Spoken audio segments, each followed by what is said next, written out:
Welcome back, guys, to Better Odds Sports Betting. This is Kyle Hunter, and I'm joined, as always, by Kiev O'Neill, co-hosts here today. We're going to talk the NFL draft, right? It's been a little while, Kiev. How you been? Oh, I've been great, man. I was probably since the NCAA tournament, and Yeah. amazing for Baylor. I did win some brackets on that at least, and well, place some brackets too. They were always my pick, and I got nervous throughout the tournament like anybody else with Gonzaga there, and Gonzaga just had that rough game against UCLA, and I'm not even sure if they played again if Gonzaga would lose. I think if they played 100 times, one would win 50 games and the other one would win 50 games. It was a great tournament. I enjoyed it a lot. I really wish that I took the first half over for Baylor, so that was the right call at least. But there wasn't a lot of value. I thought Baylor was a little bit low, and people were thinking Gonzaga was 7 points better than every team, and now I wish I would have stuck to my guns, but at least got the team total there. So I had a good time watching it. But otherwise, been great. And the NFL draft is here. I didn't put on draft day or anything, but I'm sure there's a lot of people that are watching it right now. Yeah, definitely. And, there's been some news here breaking today, Kiev. I have to say, I've been a little bit unplugged today. The power's been out here for over 6 hours today. So Yeah. a little bit unplugged and picking up the kids and, just trying to get stuff done around here. I have to say, you appreciate electricity a little bit more when you go without it for that long. It's you really need it, that's for sure. But I come back to find that Aaron Rodgers doesn't want to play in Green Bay. What's the deal with that, Kiev?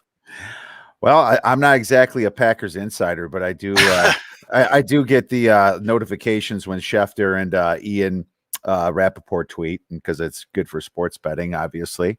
And I tell you right now, it doesn't surprise me because you've heard whispers of it. I mean, he's saying he does not want to play for them. Now the Packers can hold their ground and just let him sit there and let him go to practice and pay them, or if he sits out, he's going to miss out on money. I don't think that's going to be good for either side. That always just ends up really being ugly and messy. I think they might eventually have to try to trade him here. And I don't think this is all smokescreen. A lot of people, I've noticed, I have a lot of friends that are Packer fans being from the Midwest, and some of them are saying, no, it's not true. Aaron Rodgers just said that he wants to be a Packer. Of course he's going to say that on TV, that he wants to be a Packer. But Schefter reported that the team president, the general manager, and Coach LaFleur all took separate, at different times, private flights to Aaron Rodgers' place to try to talk him into staying. I mean, this makes me wonder if he's going to stay, if they're going to draft a wide receiver finally, which what Packer fans have been calling for. I actually had them in my mock draft picking defense until now, but this is real. But people would speculate San Francisco and they need a quarterback, and that makes sense. But has he ended the bitterness with them? Because he went to Cal and he wanted to be drafted by San Fran, and they blew him over for somebody else. Can't remember who it was offhand, but this is good for Bears fans, obviously, to see that, because we're just a sorry team that takes pride in everybody else's misery, because that's all we got as Bears fans, unfortunately. But it's big news because he's such a big name quarterback. So as far as the draft, I mean, they did draft Jordan Love last year, so I'm not sure if they're in a hurry to make a move or something. But if they're going to get a number 2 draft pick, maybe that's the move they want to make. It's almost kind of giving up on your first round draft pick last year, though, that you did with Love. So I don't see any moves happening just today yet. Yeah, I mean, this is fascinating to me. I have to say, the notes that I took here last night getting ready for doing this video, which would have been done earlier, but at least we got to get it done. The notes that I took last night, one of my favorite plays was going to be Packers under. Fortunately, I didn't bet hardly any money on that. I'll probably eat the loss on the little bit that I did bet on that one, but I got plus money at Bookmaker last night. Was pretty proud of myself at the time, and now I can't give that out. With all these kinds of. You said under. I think you meant defense. I meant defense. Yeah, I meant defense. Yeah. So under some of the other bets that I have, but yeah, I had defense for the first round for Green Bay. So I'd right now, why would you want to bet that? So obviously things change. One thing I did want to say, Kiev, what are some of the things that you do as far as your strategy on betting NFL draft day? Because I think one thing that's important for people to keep in mind is that there are tons of rumors. Tons of people who really don't know things that just kind of want to get news. Who do you pay attention to? Who do you not pay attention to? What's your strategy for betting NFL draft every single year? Well, what I like to do just as a sports bettor is I like to I study the quarterbacks first because they're actually the people that move the lines a lot more per team on a per team basis. Wide receivers don't, offensive linemen don't, individual defensive players don't. I mean, if you put Aaron Donald on the Lions, is that going to move them a half point or a point? Not just him. It'd be a couple other players to do something like that. Maybe you'd shade towards the under in some of those bets.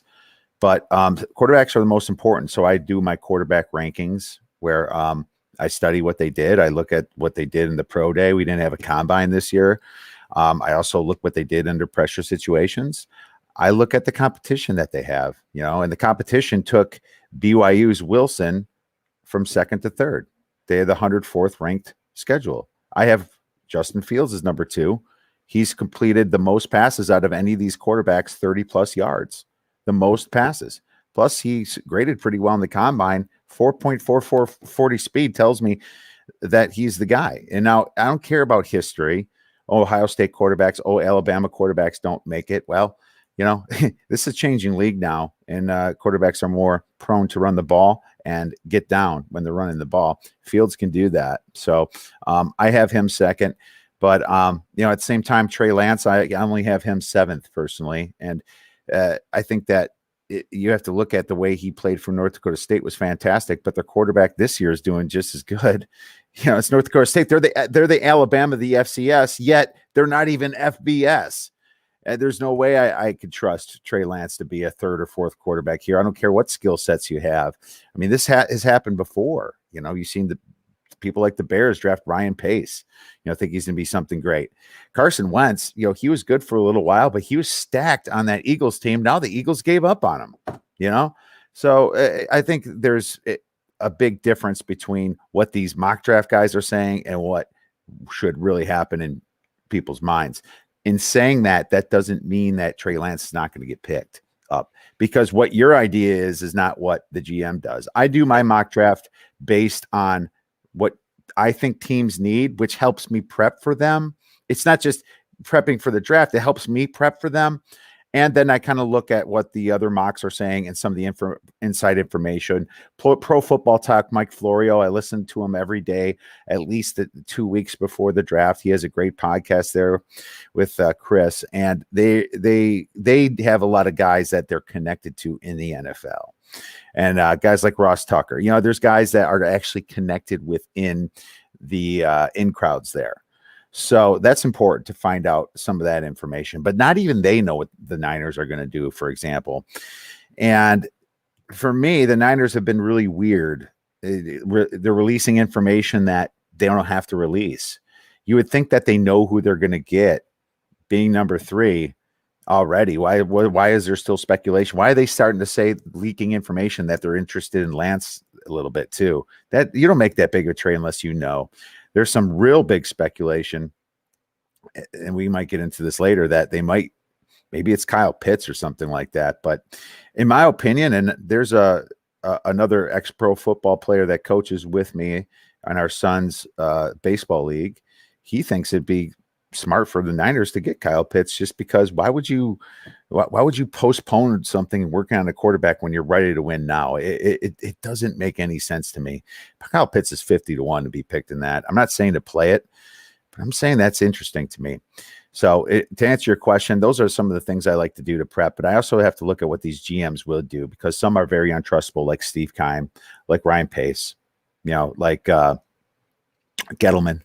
Yeah. Very, very unpredictable guys, and it's hard to bet on some of them, but that's how I get into it. And to be honest with you, we haven't had a year where we lost on the draft. We always were profitable.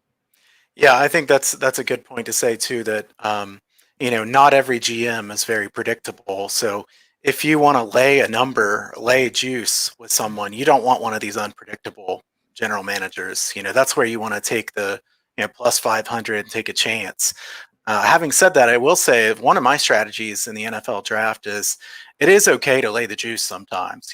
Some people, are just kind of immune and say, I can't do the minus 200 ever. I can't do the big numbers. And sometimes that's a good value.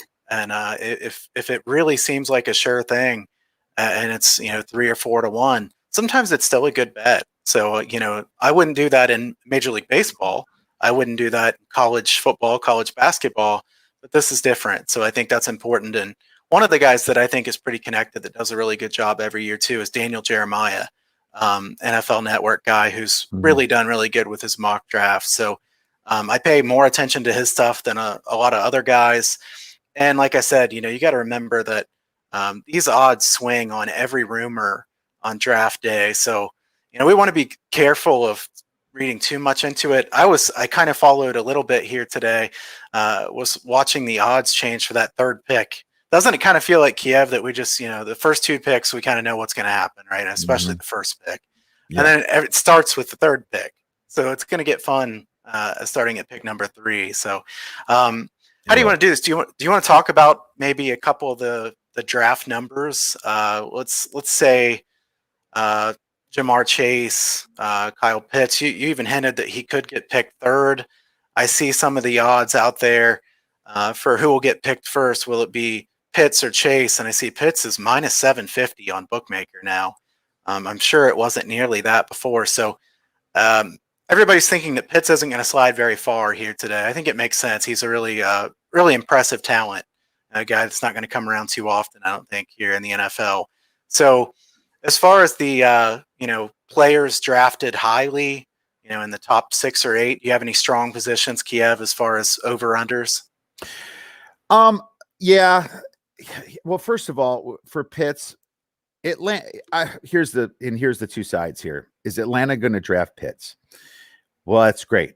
Now you have Pitts. Now you have Julio Jones. Now you have a bunch of pass catchers. But when are they going to see the field when your defense can't stop anybody?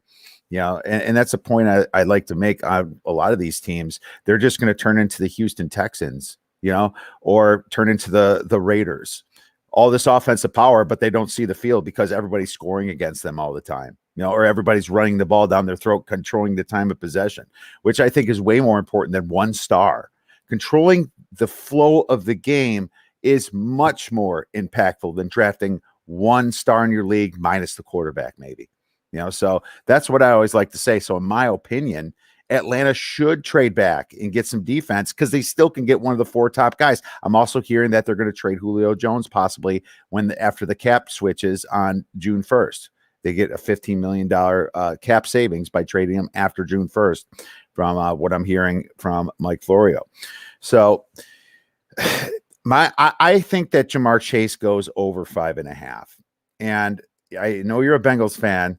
Obviously, I have the hat on.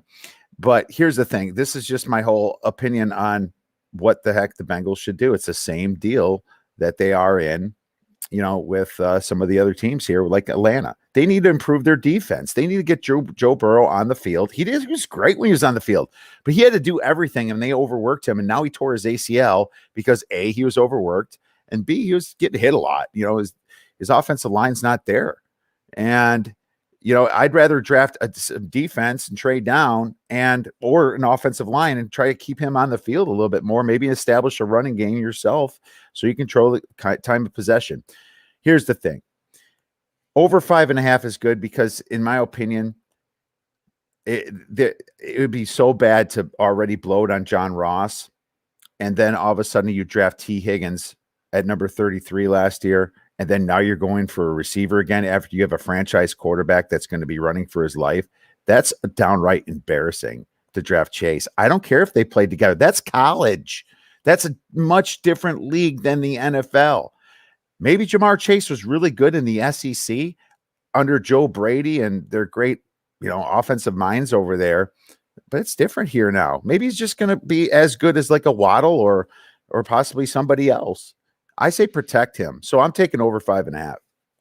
Okay, so my comeback to that is, the Bengals are a tough team to figure out for me. I've followed the Bengals and been a fan since I was a kid. Obviously, you're the Bears fan. Been I mean, the Bears have won certainly more than the Bengals, so you could make fun of me a lot quicker Wait, than I can make fun of are you. you sure? I was alive for one Super Bowl win, so Well, I mean, the Bengals haven't won it, so I mean, the huge Bengals have difference not. there. Well, it feels huge, right? How about Well, the okay, Bengals playoff record? We'll say okay. that the Bengals can't I'm win a not gonna. playoff I'm not game. gonna. You can stick to the Cleveland fans with "I'm worse than you" argument, I guess. But we're right there as well. Is all I'm trying to say. Well, you guys aren't too far ahead. So I guess what everybody can tell that's watching is that we're not bandwagon fans. We do stick with our team. The Bengals, to me, they should pick an offensive lineman. They need to pick an offensive lineman. Do I have a lot of confidence that they will?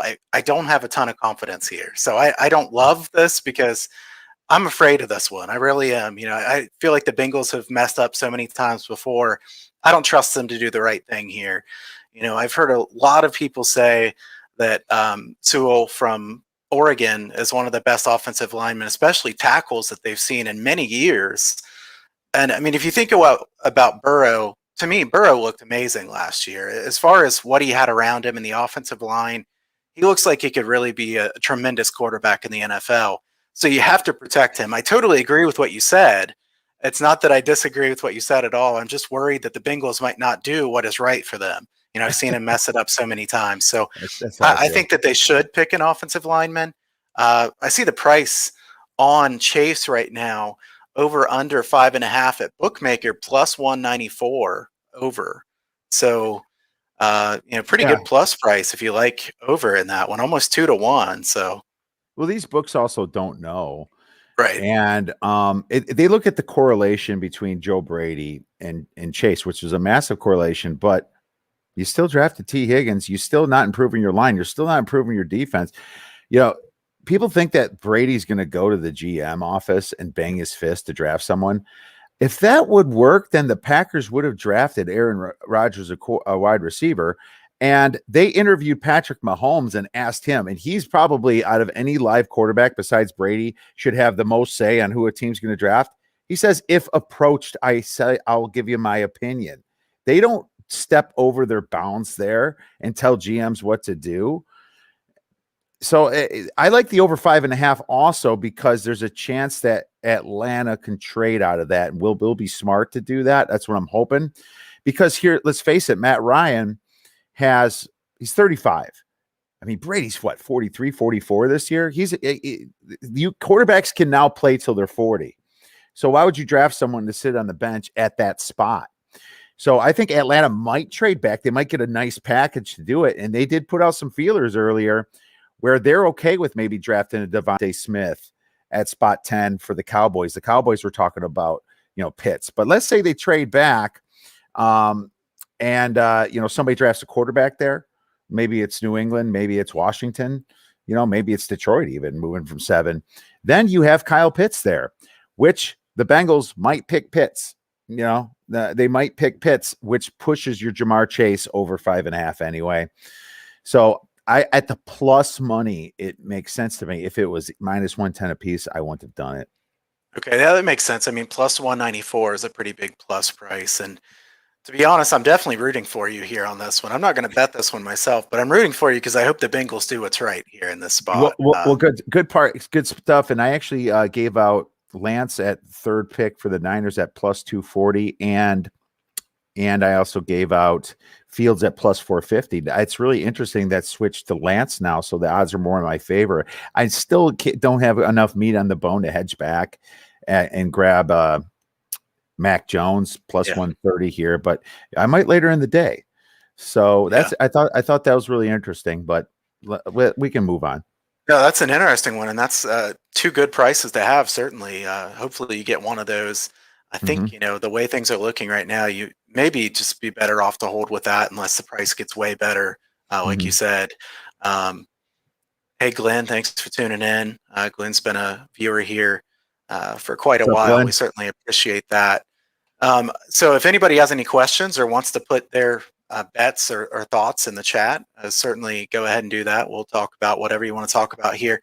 So let's go a little bit deeper. If we go a little bit farther into the first round, I guess one thought I had was I took Horn under 12.5. I think he'll get picked pretty early on. Cornerbacks are really a premium position in the NFL today.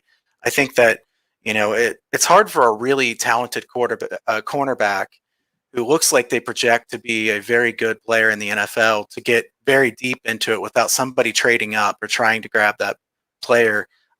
Run defense isn't as important now as pass defense is. I like Horn under 12 and a half. I'm looking to see what the line is now. Do you have any opinion on that one, Kiev? You say, and my screen did freeze for a second. Do you say JC Horn under 12 Yeah, and a half? Horn under Okay. 12 and a half. Okay, well, my juice here is massive at minus 700, and Oh my gosh. yeah, and that's on Bet Online. I can look on DraftKings too, but I like it a lot because Farley's hurt, and Yeah. Farley's got those back surgeries, and of course it would take a very, very well, and we talk about it. GMs are very unpredictable and they do stupid things. It'd take a big gamble to pick a guy that just had a second back surgery and he still can't feel his toes right now in Caleb Farley. Plus, he took the year off, plus had an MCL tear. So that's just, there's so many strikes against him, moving him to second round. So I do like that. And I think him and Surtain are the best cornerbacks in this draft for sure. And I think they can go 10 through 12 for sure too, because you have the Cowboys there. They need a corner. The Giants are there, right? And then who's at 12? I forgot, but there's a couple teams. I don't have it right in front of me. I do know that I got minus 140, so that juice is way different. I wouldn't take minus 700. I do wonder if taking Horn to be the first cornerback drafted would make some sense. It's plus 200. I know Surtain is the favorite there. I think there is a chance Horn gets picked before him. So if you want to take it, but you can't lay the minus 700. I wouldn't lay the minus 700. The Horn Eagles to be the first one. Okay, the Eagles. Yeah, and they're projected to take a corner as well. So there you go. And the Giants might not take a corner. They might take receiver. Devontae's there. I think that they're going to go Micah Parsons, but we'll move into that in a few. I agree. I think that's great odds for you, but I wouldn't take minus 700 now. Right. But instead, what I will do is take under 4.5 cornerbacks selected in the first round, and I got a plus 120, and I think you can still get that just because Caleb Farley can fall down, and I only have 3 to 4 cornerbacks really that have first round grades. Now, there's other positions that are deeper that people are going to have on their draft board than the 4th cornerback there. 5th, especially if you're including Farley in your 4th, right? So I like the under 4.5 at plus 120, and I think that should be a good play. Okay, so I'll give one that I like too for positions. I like under 6.5 offensive linemen taken in the first round.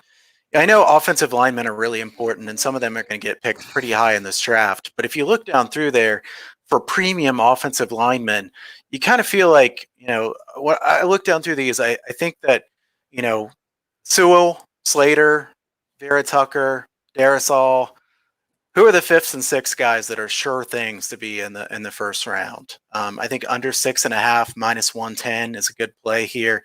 I'm going to be betting this one myself here right after we get done with the video.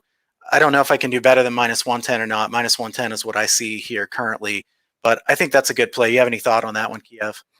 So under 6.5 for offensive line, I have 6 in my mock draft. Okay. And I like it. I'm afraid that they're going to start flying off the board, but here's some good news that I was almost sure that KC was going to draft an offensive lineman until they traded for Brown. Right. And I'm not 100% sure that the Ravens are going to pick one up right away. I think they might, but they also need a receiver too.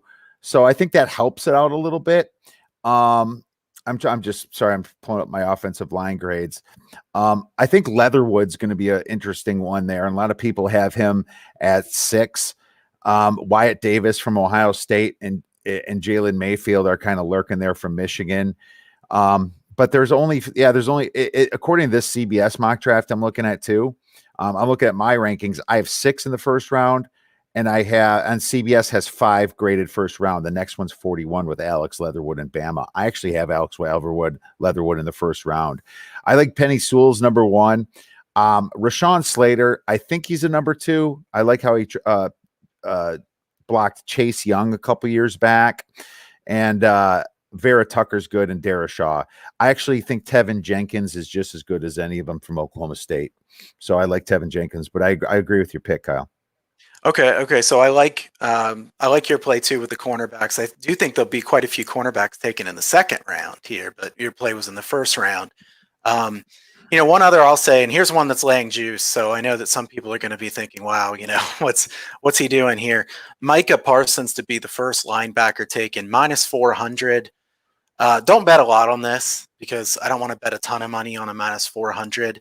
But who else would get picked first? I mean, it would take a Gettleman, type move, a really stunning thing to happen for Parsons to not be the first linebacker taken. I mean, do you see any chance of anybody? Obviously, there's a chance. We have to say that, but um, who is the risk here at Micah Parsons not being taken first? I think Micah Parsons will get picked fairly early on. I kind of like his under for positions as well.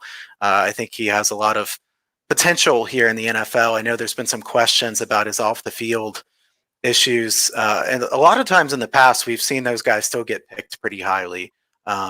So I think Parsons has a lot of potential to be a really good player in the NFL. Yeah, he certainly does. I have Zaven Collins better than him, but that doesn't mean that the GMs see him. Well, I love how he played against Oklahoma State. Really stuffed them that first game versus Tulsa. I watched that game against Tulane where he pretty much won the game for Tulsa, and it was a bad beat for a lot of people when he scored that touchdown at the overtime the opposite way. It was a bad beat because there wasn't a 2-point conversion or extra point. It was stopped at 6. It was really interesting. A lot of people had like 7s and things like that. And so, but the way he won that game, he took it away. But he was a man amongst boys playing for Tulsa, in my opinion. Now, I think that they're going to pick Micah Parsons first, though. I didn't play it. I'm not going to give you any disagreement. I'm just not going to agree. Fair. I'm not going to give you agreement. Just 100. I'm just completely neutral. Fair. Okay. So do you have any others here in the first round that you like quite a bit? Yeah. I think that Arizona, and I got -150. So shop it around. I put a decent size one that they're going to pick defense. I mean, the way I look at it is that they have a really good offense now, but they need to keep Kyler Murray on the field. And the fact that they let Patrick Peterson walk really tells me that they're a potential cornerback guy too.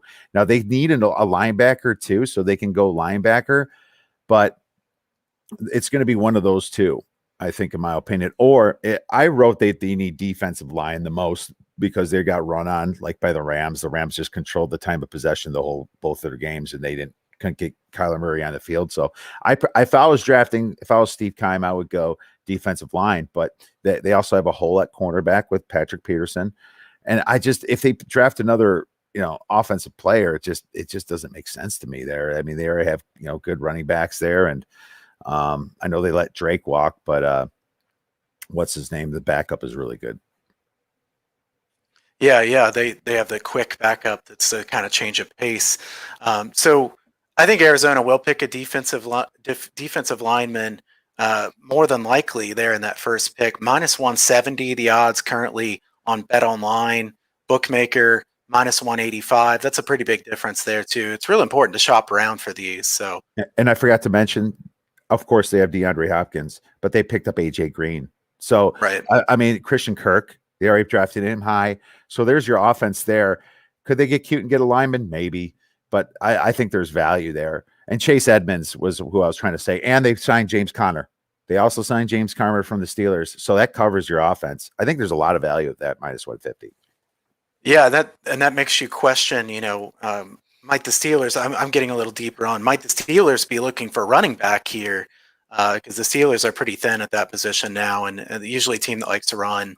One I wanted to ask you about, Kiev, what do you think the Chargers do in the first round here? What do you have the Chargers pegged as doing?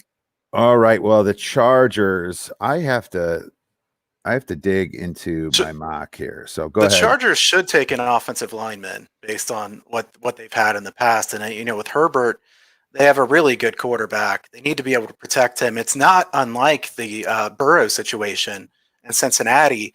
Look, you got a great quarterback that looks like he could be a future star. They got to protect him. The Chargers have messed up quite a bit in the first round picks in the past too. So I guess I would say I don't have a lot of confidence in them. I did take minus 130 recently for them to take an offensive lineman with their first pick. It was a small bet. I see minus 180 now, so I don't know that I would take that, but I was kind of curious what your thoughts there for the Chargers. Yeah, let me get back to that one. For some reason, my site's not is freezing up here where I had my draft, but I thought that I had them picking offensive linemen. So, Okay. what were you saying, that you think they go offense or I'm defense? thinking that they should.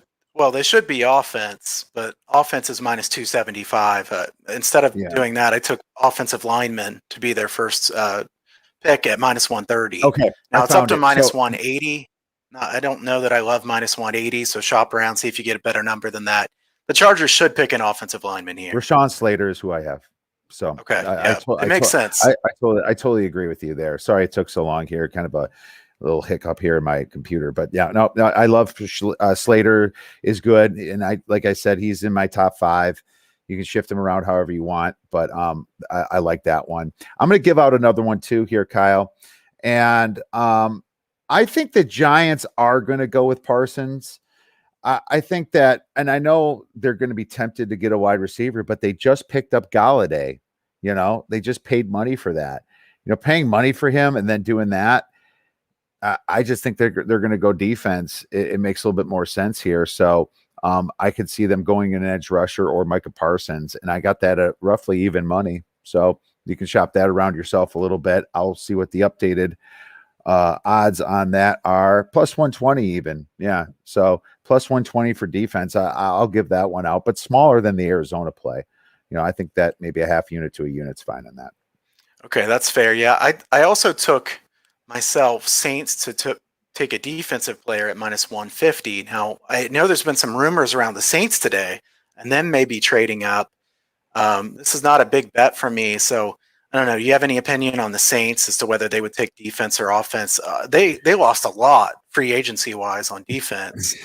It seems Defense. to me like they should take a defensive player here, right? I have Christian Barmore getting selected by the Saints, and a lot of Okay. people had Tampa picking them, but I think it's so sweeter for them because they want to block Tampa. Tampa's got everybody anyway. They're just going to pick someone that they think is really good. But Barmore played for Alabama, and they lost a ton of people. They have zero money to sign guys. And if they trade up, they trade up. I don't know who they'd be going for. A quarterback? How much faith do you have in Wilson, Jameis Winston, though? But maybe they do. They made the move for him. Yeah. And obviously, they have Taysom Hill there, too. So Not they everybody can lost. pick a quarterback, right? Oh, God, I know, right? They lost defensive tackle Sheldon Jenkins. So they pride themselves on stuff in the run. That's what Sean Payton does. CB Jenkins is gone too. Defensive end Trey Hendrickson. So they're going to go defense. What was the price on that? I like that one. I got minus 150. Minus 170 is the best I see now. I think minus 170 might still be a decent play. Some people assume if they're going to trade up, there's no way they're going to take a defender. There's certainly a chance that they still want to trade up because they really like somebody. The other thing you could say about the Saints is, Hendrickson's gone, Rankin's gone. They really need some pass rushers, so they need a Yeah. lot on the defensive line. This is a team that's really struggling on the defensive front. And, they've been good there the past few years. So it would be a big drop off for the Saints if they don't do something about it. I would think they would probably go that way. Full disclosure, now that it's off the board, I did give this out as a premium play. And it was a little bit larger than the Arizona play. I picked defense at minus 165. So now that's off the board, I could give that out. But this was a premium play to members. All right. So, well, I apologize for bringing that no, up. no. We'll give stuff free, right? Yeah. Well, here's the thing: is if it changes, it's not premium anymore. So there you go. And it's nice because we're thinking alike, so that's good. I like to see that. Hopefully, we're correct on that. I'm going to give you one out that was my favorite play. This is not necessarily first round. Tyson Campbell under 49.5. I bet this minus 140 on Bet Online. This is my single biggest bet I made. I think somebody's going to take a cornerback that's that talented. I think this guy has great tools, really high upside, very high upside. it would surprise me quite a bit if Campbell gets past that point in the draft. So Tyson Campbell under 49.5, my single favorite play that I'm giving out here today. As I said, I haven't bet too many of these for that much money, but this one was a big play for me.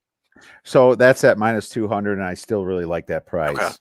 What was it before that we liked betting favorites too? I can't remember. It was another event. Was it the draft of 2020? I don't know. It was something where we talked about that we're not afraid laying it, but I'm trying to remember what it was, Kyle. I don't think it Uh, was the draft. yeah, About that. yeah. There's something else that we discussed last year but I do agree. I don't like laying juice unless you're playing a money line sport, exactly, and you're doing it like that, or this draft. Yeah, there's tons of value in this juice. I think it's fantastic. The other thing to point out is that we could talk about this for a while, but we have limited time. Obviously, the NFL draft is a pretty good betting opportunity, and if you look and you hear what the bookmakers say, they're worried about this time. A lot of There. people win at the NFL draft, so this is not some setup to where you have no chance of winning. You do your due diligence here. You know what you're doing. You can do very good at this. So I think that Mhm. it's a plus EV bet if you're researching it well. So certainly, some people try to stay away from things like this, thinking that it's kind of dangerous. But I think you could make a really good argument that betting on the NFL draft is easier than betting game to game NFL. Week 10, week 11, things like that. The lines are really tight. So I Right. think there's some value to be had here. So Kiev, do you have any other thoughts here? Any other things you want to discuss? So safety is an interesting one. And it's at big plus money. And I don't know if you have any plus money ones, but I want to give out a plus 180. I don't see teams picking safety in the first round. And the reason that is because when there's a big separation between the top and the next tier, like running backs, you got ETN, Williams from North Carolina, and Najee Harris, and the rest are like borderline. I don't even care if they're on my team. Then teams will reach for them because they want them. They don't want the other guy. They're going to move into the end of the first round to do it. But when it comes to this position like safety, I don't see anybody doing that because they can get just as much value or almost as much value from the guy on top in the third and fourth round. So I'm looking at safety. I'm like, why would somebody reach and waste a first round pick when you can get one of those big, deep linemen, when you can get a top defensive tackle, because defensive tackles aren't too deep. There's like 4 or 5 that I want. When you could get a receiver, it just makes no sense to me that they're going to go safety. So I'm going to go under a half a player, and I took it at plus 180. So I think I don't see anybody drafting safety in the first round, Kyle. Yeah, I don't have a strong opinion on that, but this isn't a particularly strong class of safeties. Definitely, there's lots of other areas that there's a lot more strengths in that I could definitely see that happening. What was the price you got on that one? Plus 180. Plus 180. Okay, so that's a nice plus money one. I think for me, the plus money one that I'm going to take is J.C. Horn to be picked first as cornerbacks at plus 200. So Okay. that'll be my plus money one.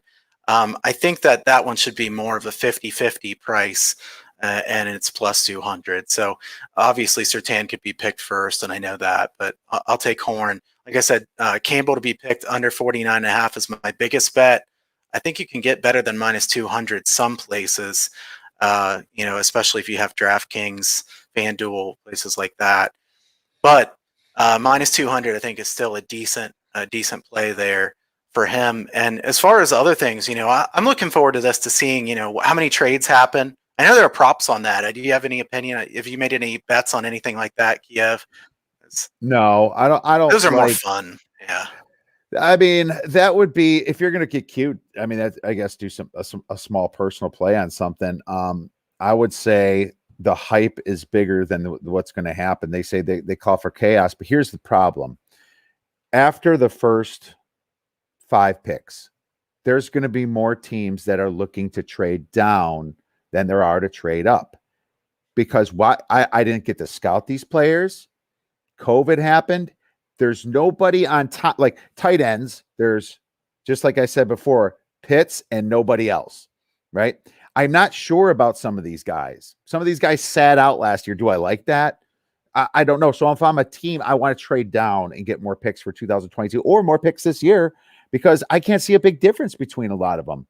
You know, you have 2 or 3 running backs. I say 2, but some people like Williams from North Carolina. And then everybody else, you know, and then your offensive linemen are going to go pretty quick. And I do have it stopping at 6, but they're going to go.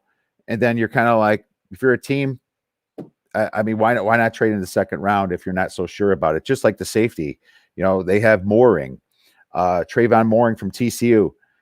Who's heard of him before this draft? Trayvon Mooring. You know, there's Richie Grant from UCF is ranked second for a lot of these boards. Javon Holland from Oregon, Andre Cisco from Syracuse.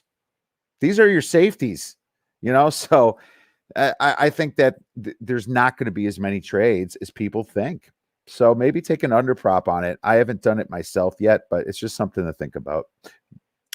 All right, that's cool. I see we have a viewer here who's a big Jaguars fan. It looks like best quarterback Trevor and best wide receiver Laviska, NFL champs. They got a little ways to go for that. So I think Trevor's going to have a really good pro career, I would think, and they'll certainly be much improved. But it'll be a little ways out before the Jaguars are really serious contenders, I would think. I think maybe they could be a team that has some betting value right away, something like that. We'll see how Urban Meyer does with Jacksonville. That'll be interesting to see coming up. So let's recap here, Kiev. What were some of your favorite plays that we gave out today? Well, sure. And before we do that, I just want to say Laviska Shenault was a great player coming into the draft last year. It was last year or the year before, but either way, I thought he was fantastic. I do scratch my head a little bit about Urban Meyer. He's a little bit erratic, and I don't like the college offense in the NFL. I don't like that. Is he going to change it? Maybe. But those wide receiver screens and stuff that he runs, you know, being at big colleges like Florida and Ohio State, it's not going to translate as well as people think into the NFL. So maybe Urban Meyer knows that, and maybe he's going to do something. So I am worried about that. The greatest marriage he's going to have is Trevor Lawrence because the kid's a winner. He's got the highest floor out of anybody in this draft, in my opinion. Sure, number 1 pick. So that just between those two, you could get something great here. I am certainly not ready to jump on the bandwagon, and I almost think that if the hype gets too big, I would personally fade the Jaguars and be higher on them the next year. But I mean, looking good so far, right? Trevor Lawrence, new coach. It's always a new hope when that happens. But getting to your question, Kyle, my favorite plays, I guess my most sure plays were the Arizona, the Baltimore picks offense. I like that. I like the first round safety for plus money there. Of course, the New Orleans Saints picking a defense. I really like that. I mean, Jamar Chase is a plus money chance, and I like the plus 150 or whatever. Now you can get better, plus 180, 200, but it's not a guarantee. So I don't know if it's a favorite play of mine, but I just like the fact that there's a shot that Atlanta trades down. So those are my favorites. How about you? All right, so my favorites are the Tyson Campbell under 49.5 is my single favorite. Saints take a defensive player. We agree on that one, so that's kind of a consensus opinion. I like the offensive lineman under 6.5 in the first round. That would be my top 3. Also agree on your Arizona defensive one. So I think I'll bet that one here to have a little bit more action here as we go into draft night, right? It's fun to track these two. You know, it makes it more fun to have something on the line. I like the NFL draft even without, but when you have a little bit of skin in the game, it's even better. So everybody, we appreciate you tuning in. Better odds. I know we've had a bit of a break here since March Madness. We'll start doing some more stuff with baseball. Kiev, why don't you tell them what they can find over at Odds Breakers? Yeah, tons of baseball, tons of basketball, hockey. We have it all. New cappers coming in soon too. You know, Chris is doing a great job over there. Dominic, just lots of plays. You know, they take a lot of stuff off my plate.